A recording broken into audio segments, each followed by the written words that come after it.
Mhm.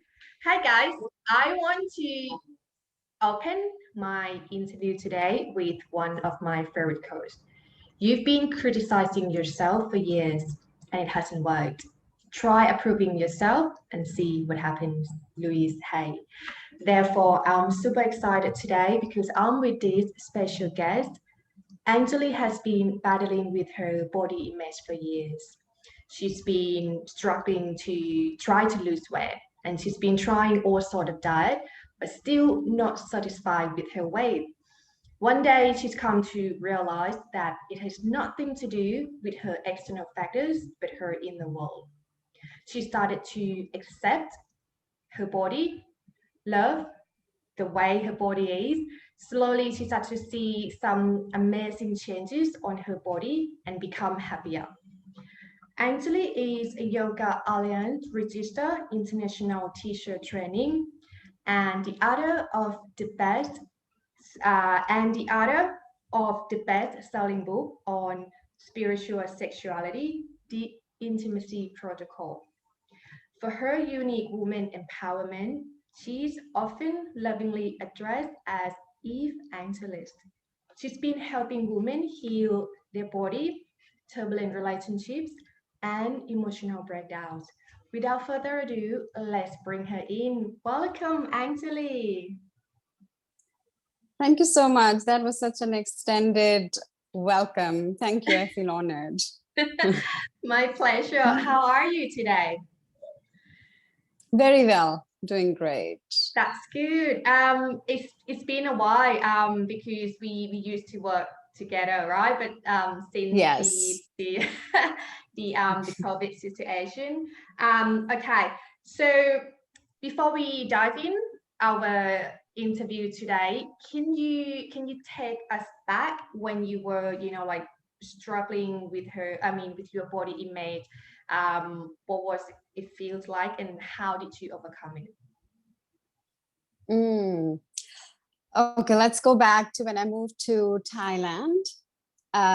This is like all the way back about 19 years ago when I got married. I moved here. And, back home in India, um, I was okay, and but when I came here, I realized when I would go shopping, you go to Talaknad and all those places like weekend markets or things like that. They look at my body and they'll say, no have, no have, with the expression that no, like don't even come and walk in. And I used to wonder, like, what is this? So I think unknowingly that was already my beginning point of understanding that, oh my God, I'm in a country, I'm in a city where you have to, fit into a petite segment. Because in general, you look at Thai women, they're kind of, their structure is petite, but that wasn't me. And I don't have to be that to feel belonged to this city or this country. But there are times when you only know enough. So unknowingly, subconsciously, my struggle began from that point. And then, you see somebody on a particular diet and losing weight, or there is a family wedding or a function coming, and you just give up on all your favorite stuff for 2 months, 3 months. And when the event is over, you go back to where you started. And then I realized that this can't happen all the time. I'm going in circles, but not Mm, growing in mm, circles. And I can continue going in those circles forever. So it was, I think, a decision I took where I'll take it slow, because it's such an instantaneous world we live in that we want everything to happen like now. mm. How do I step on the weighing scale tomorrow and lose? So, numbers can sometimes really be toxic in Mm. our lifestyle. So that was really, going back to the beginning of the struggle. Yeah. So back then you just kind of you try like all sort of diet and you kind weigh yourself every day just to check the number on the scale, right? I think we all Oh feel my that. God, just everything. And then I would buy, let's say a dress or a pair of pants, which is a smaller size than what I would usually wear, so that that becomes a new precedent. Yeah. But then none of that was me. I was trying to be Mm, somebody who I'm not in mm, terms of how my body wants to look yeah. rather than how I want my body to look. So Mm, there's such a big difference between these two sentences, mm, because it all needs to go kind of hand in hand. How ready you are mm, and what is your body ready for, the mm, mental readiness and the body preparedness. mm, mm. So I think that really became my stepping stone to kind of restart my journey. Yeah. So I think like back then you exercise as well, right? So you exercise, you diet, but you're still not happy with your body and how you look. And I think now you still exercise and you still, you know, like eat healthy, but I want to know when did you start to shift? Because I think you're doing the same now, which is exercise and diet, but now the way you think about how you look in your body is changed. Can you tell me like your shift? What Mm. makes you kind of, you know, think different now, like the way you used to think before that you have to, you know, check the number on the scale? And I want to know, you know, your Mm. transition. Yeah, it was. I think I did share with you. It was about, I think, about 4 years back. I was at my nephew's first birthday, and everybody clicks pictures. That was my real moment. I'm consistent with the plans that you make for yourself, but that was really my moment of shift. I saw my pictures and I'm like, gosh, is that me? Like, this can't be me, right? And because I didn't realize that bit by bit, um, lifestyle was great. I mean, I work as a therapist, as a coach, as a yoga teacher. I work with chakras, this and that. So sometimes, all that you have achieved at a professional level somehow works fantastic for the people outside you. But for you to be coachable for you, I think that's where you nail it. You didn't learn any of this for anybody else. You did it for you first. So I took off from work for, I think, maybe 2 weeks or so. And I had to put my life together. I was helping all the other people, and that was making me happy, not realizing that I am not being true to myself. And that was a big reality check for me. And that's the time I realized that I cannot let my body go through that. I was working 7, 8 hours a day. Every day, holiday felt like I want to work even on this day. I've got 3 kids. Come on. I got to balance my life. And that was the moment where I said, enough. Something needs to happen. And that's the time I realized that I don't have to focus on changing. I need to focus on transforming. I need to focus on the little shifts I can make, rather than having dinner with my kids, with my husband, and on my own, like little here with the kids, little with the husband, little on my own. I was like, no, crap it, just make it one. And one of the books that I started reading at that time was by Jen and Roth, Women, Food, and God. I love that book because I never knew what hunger is. I'm sure many of us who are listening to us now, they will be like, come on, hunger means when you're hungry. No, there's a difference. There's a stomach hunger and there's a mouth hunger. Your mouth hunger is really to satisfy the senses, not to satisfy your hunger. Your Mm, stomach is telling you the truth. And so going back to your question, it was really about four years back where I mm, felt like I needed to be true to myself. not to be like somebody, look like somebody. I had to become my own role model. Yeah. No, I I had to agree. become my inspiration. Mm. I agree. And, like when it comes to, weight loss or any goals in life, I mean, it's good to set a goal, but it's more about a journey rather than a destination as well. I mean, you Hmm. should be able to, like enjoy and have a balance. So, yeah, no, I like that. Okay. So, nowadays, people tend to, especially us women, we tend to compare ourselves to others, especially, like on Instagram or Facebook. We think that you have to be skinny to be beautiful, or you have to, like look good all the time and pretending that, I'm happy, I got it all. What do you think about social media these days in terms of like comparing Mm. yourself to others? It depends yeah, it depends. I personally take social media as an inspiration, and the things that I can't do or the way I don't look but somebody does, I really feel in my heart, bless you, good for you. That's your journey. But my journey doesn't have to be a replica of somebody's journey. But at the same time, I feel social media shows you possibilities of what all you are capable and possible of. Again, it depends, like, how do we take this platform? Do we take this platform to feel sad by looking at people's successes, or we look and start thinking that how fake it is, or we just take it simply as an inspiration? Because if you don't like something, unfollow. If you don't like somebody else, just don't like their posts anymore, and you won't get that in your feed anyhow, because everything is AI now.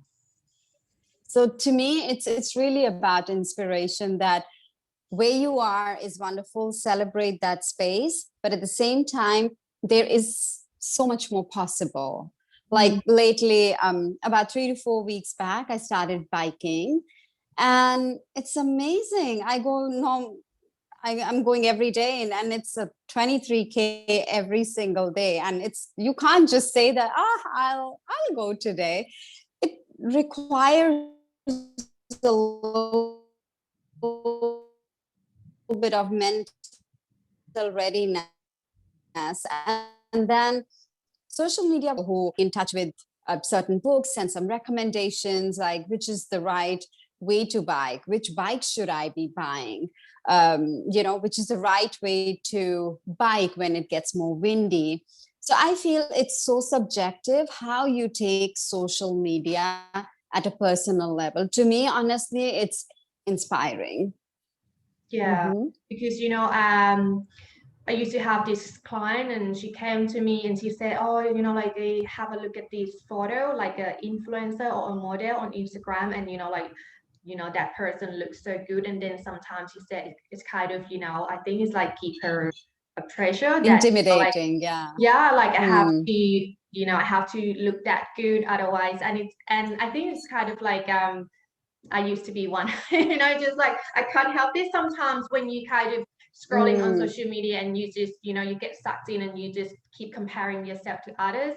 But then I think, like you said, is, if you can kind of have a look on social media for, like inspiration rather than comparing yourself to others. And I think, like most of like models or influencers out there, they want us to see them like their glory and on the surface level, because you don't really know what behind the scenes, you Mm. know what I mean? Mm. Yeah, so Yeah. it's better not to comparing Oh, ourselves to yes, others. absolutely.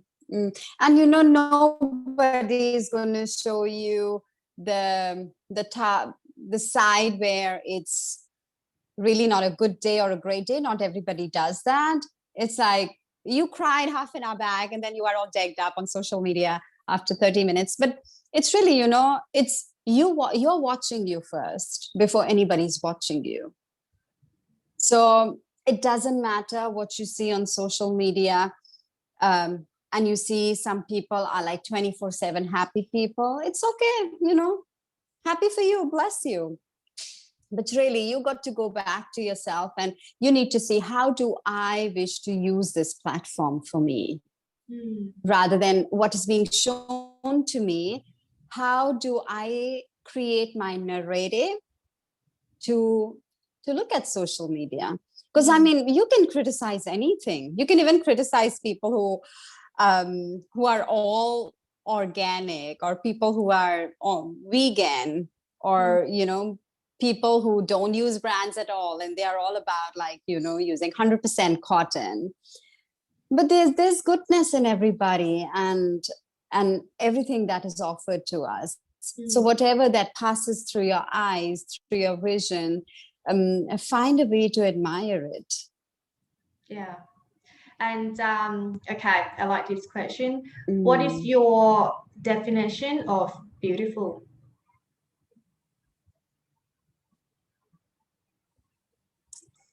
Beautiful is, it comes from the word beauty, and beauty is about being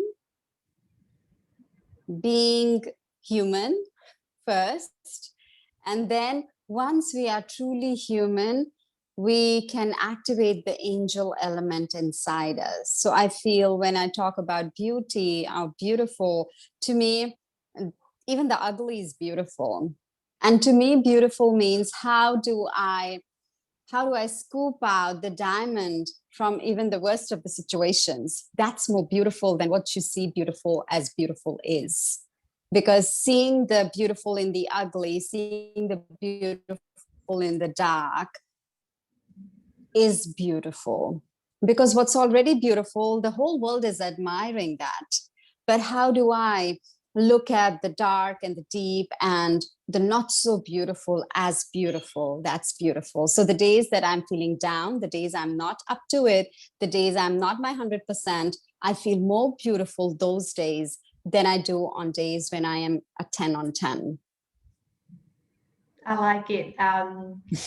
Because, I think nowadays people just kind of let the cultural standard, or, what the social media tells you what is beautiful, which is the looks, the outside look, that you have to be skinny, that you have to like all the makeup, dressed up and everything. So I think when it comes to, like you said, beautiful, it comes from the inside, and it's how you look at things. Even if, like you said, something that's ugly can be beautiful. It's just like how you look at things, right? How you overcome your darkness, right? And I think it's really good, because then when you allow yourself to project that dark or so-called ugly side of you to yourself, you allow other people to be that too. So that when they meet you, they in your presence, they can just drop a tear. They can let you know how sad they are on the inside. They can tell you that today I'm having a hard day. That's what I feel is beautiful, when you can allow you and people around you to drop that guard of being perfect, being right all the time, being a part of the crowd rather than being the creator of your own life. Yeah. And because we, like we've been talking about like self-image, body image.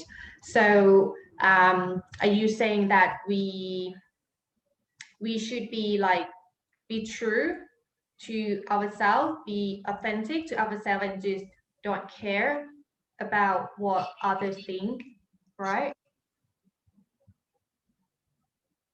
I feel I would rearrange that to the point that care more about what you think of yourself.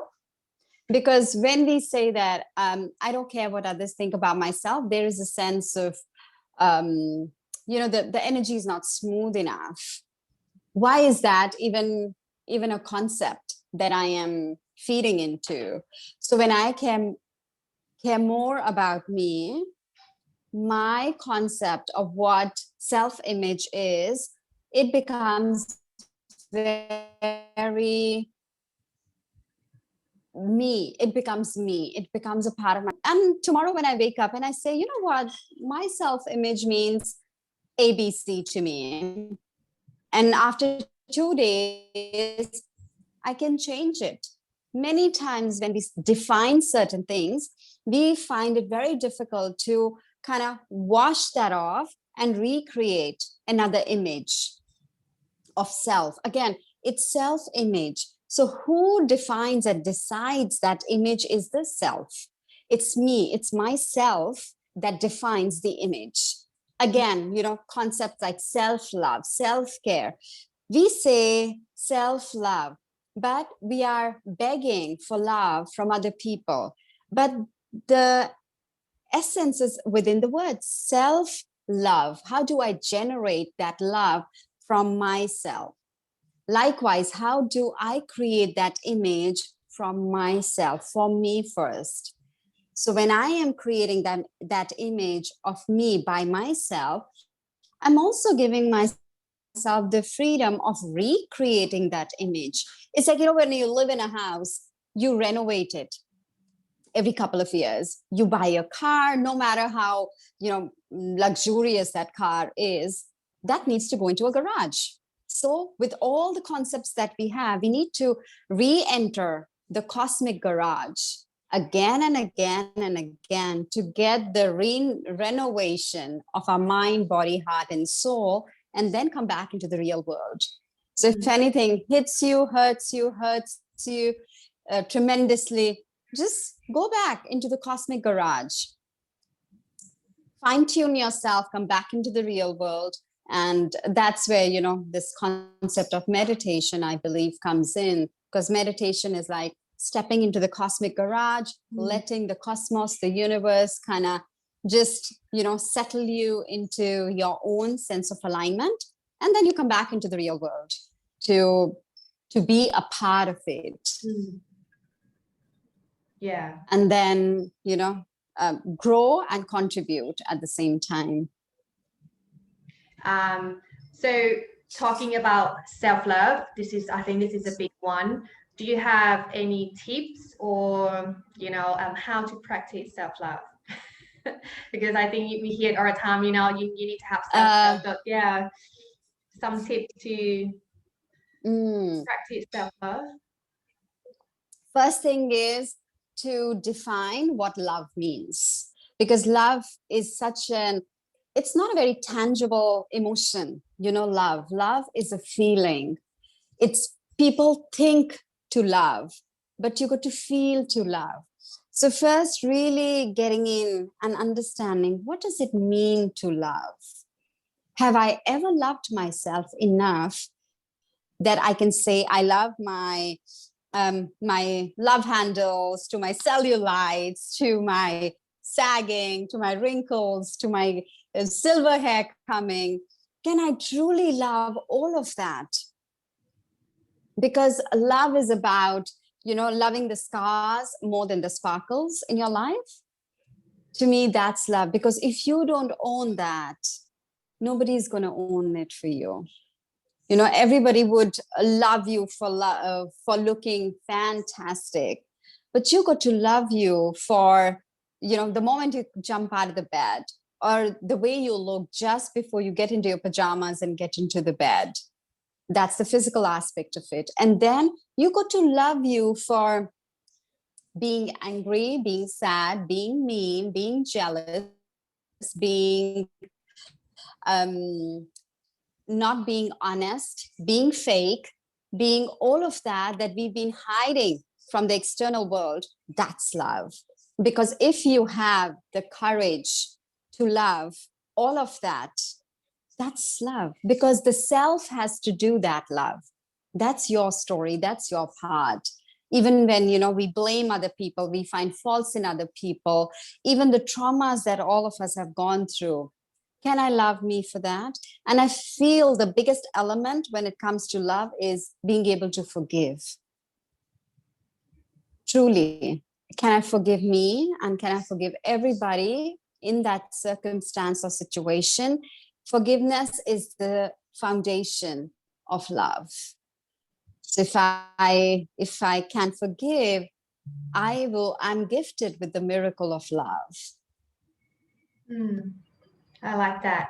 Now, if there's a girl who's watching this interview right now and, let's say she's been struggling with her self-image, with her body image, what would you say to her? What would be the first step for her to start taking action towards the self-love? So one of the things I would say is, going back in time, that's what I did. The parts of my body, like physically, that I didn't felt like I associated with, or I said, oh my God, I wish I had like skinnier, I don't know, like legs or whatever. Now I can't even remember. So what I would do is that I would actually use my hands, because our hands have such immense healing power. So I would use those hands and just put it on, let's say, my thighs or my legs, or let's say my arms, for example, and I'll just stay there and forgive. I forgive you. I forgive me.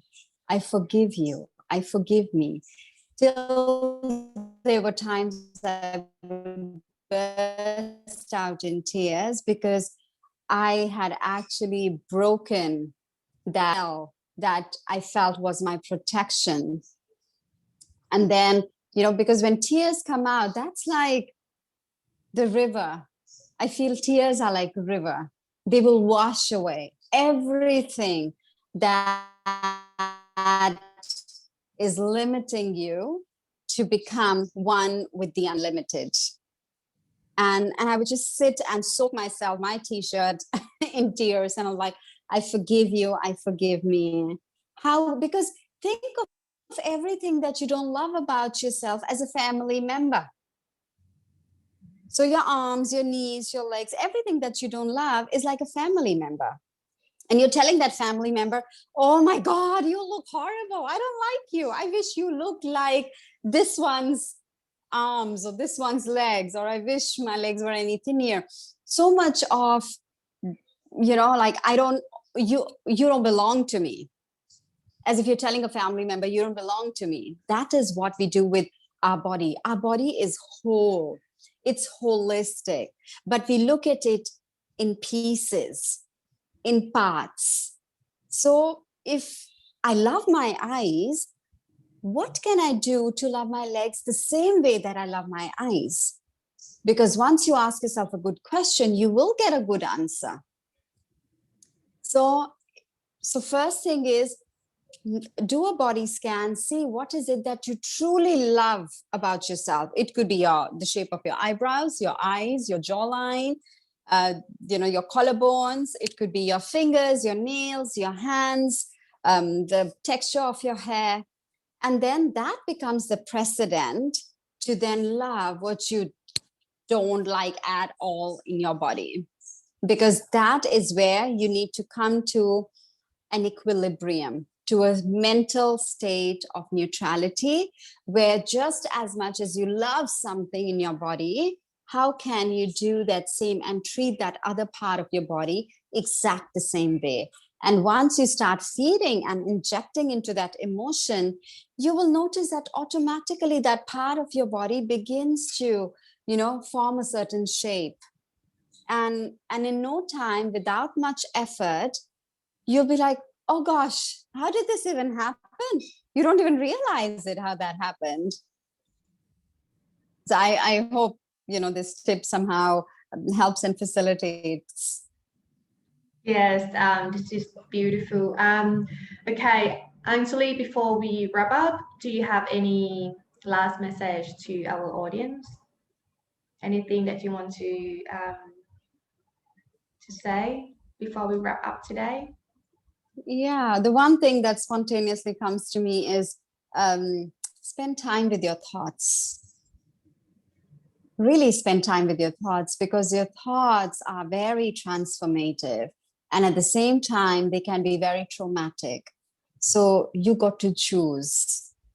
Take the thoughts that will help you transform, rather than holding on to the thoughts that can make you feel traumatic about life. Because when you transform, you are a part of the cosmic tribe. Then the universe will use you to transform other people. You will be hired by the divine to transform the life of other people. There's nothing greater, bigger, higher than you being hired by the divine. A company hires you, a big, massive multinational company hires you. You want to stand at the top of the building and on top of your lungs, you want to tell the whole world that I'm being hired for XYZ position by this company. And you feel so honored and your aura just expands magnificently. What if today you knew that I am being hired by the divine to transform my life and the lives of other people who come my way? I feel nothing beats that. All right, So, Angeli. Yes. No, I'm so touchy. Okay, so I want to acknowledge you for being here with me today. Your story has thank inspired you. me to make peace with myself, to accept this body and love who I am. So I hope that other women, especially young girls, will realize that they don't need anyone approval to make them feel good about themselves or to be happy, because we are all beautiful in our own ways, and it's your flaw Yes. that makes you special and unique. So from the bottom of my heart, I just want to say thank you so much for today. Thank you. Thank you so much. It was lovely. All Thank right. you. All right, guys. So if you want to know more about Angeli's work, or if you want to dig a little bit deeper into self-love, because I think this is a big one, I'm going to leave her link in the description box. And let's see who's going to be my guest next time. And until then, take care. Thank you.